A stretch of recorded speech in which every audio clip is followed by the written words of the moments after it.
मराठा समाजाचा संतोष अण्णा देशमुख हे त्याला वाचवायसाठी गेले।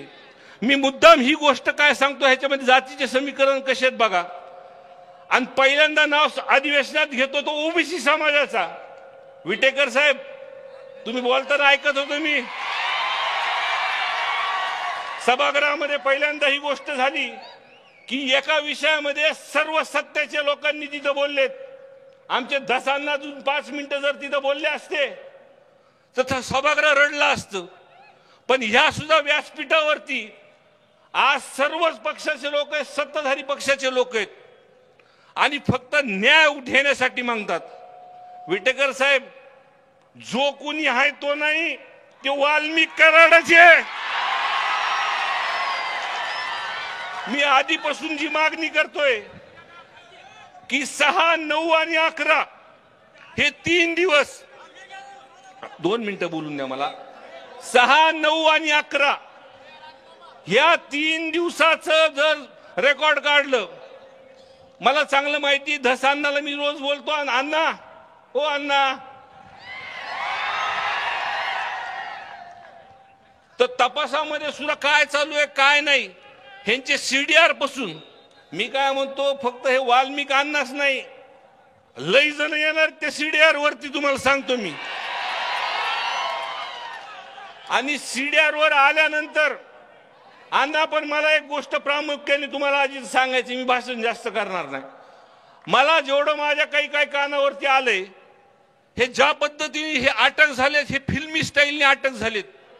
हे परळी पॅटर्न जे दिसतंय का, हे परळी पॅटर्न आपल्याला बंद करायचं, तुम्हाला सांगतो मी। म्हणजे जेव्हा सभागृहामध्ये हा मुद्दा आला, सर्व पक्षाचे आमदार तळमळीने बोलत होते, सरकारी पक्षाच्या प्रमुखांनी सगळ्यांनी ह्याच्यात दखल घेतली, तरी सुद्धा मी हा पहिला गुन्हा बघतोय की या गुन्ह्यामध्ये जे काही सराईत गुन्हेगार, हा मास्टर माइंड वाल्मिक कराडे जास्त कुठं महाराष्ट्राच्या बाहेर नव्हते, हे पुण्यात होते। हे पुण्यात होते अण्णा। 28 तारखेपर्यंत एका मोठ्या हॉस्पिटल पर्यंत हे इलाज करत होते। त्या बेडवरती बसून टीव्ही वरती सगळा तमाशा हे बघत होते।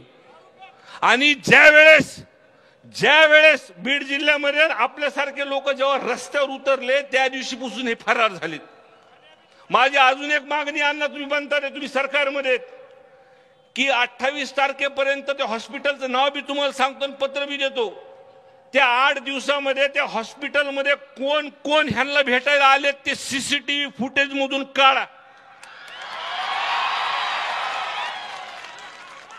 आणि त्या जो हा प्रकार संतोष अण्णा देशमुख यांच्यावरती झालाय, ते 8 दिवस, प्रामुख्याने 6, 9 आणि 11 ह्यामध्ये मला एक प्रामुख्याने इथं बोलायचं मी आपल्याला, आणि माझे संपवतो मी, की सरकारने ह्याच्यामध्ये ऍक्शन घेतल्यानंतर एसपी बदललेत।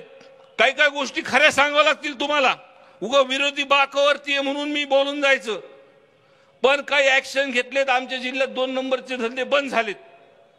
पण तपास जेव्हा वाल्मिक कराडवरती येतो, तेव्हा तुम्ही कुठतरी थांबतो अण्णा, बरं का? ती मी सांगणार अण्णा, तुम्ही मला ओरडले तरी चालतं। जिथं वाल्मिक कराडचे म्हणजे एक गुन्हा दाखल झाल्यानंतर तो हॉस्पिटलमध्ये थांबतो, जमा होतो, ह्याला फक्त न फक्त कारणीभूत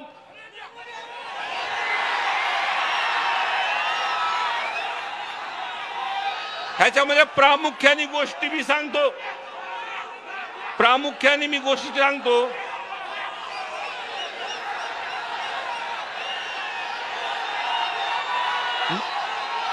मागच्या 5 वर्षाच्या कालावधीमध्ये जे काही मंत्री होते ते पालकमंत्री होते। मी तपासात जिथं अडचण येईल तिथं सांगतो की जिथं अडचण येते त्यांच्या काळात काही अधिकारी त्यांनी जवळचे हे वाल्मिक कराडांनी आणि ह्यांनी बसवले होते, त्यांच्याकडूनच फक्त माग पुढे होते।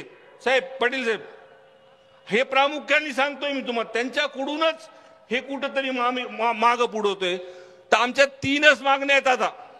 म्हणजे पहिल्या दिवशीपासून मी मागतोय की हे प्रकरण एक तर फास्ट ट्रॅक वरती चालवा, अंडर ट्रायल चालवा, आणि ह्या पूर्ण प्रकरण चलूस तर धनंजय मुंडे साहेबाचा राजीनामा घ्या आणि जे काही मास्टर माइंड किंवा सीडीआर वरती हे माणसं सापडतील ह्यांना डायरेक्ट फासावरती चढवा, एवढंच बोलतो आणि माझे 2 शब्द संपवतो. धन्यवाद दादा. यानंतर मी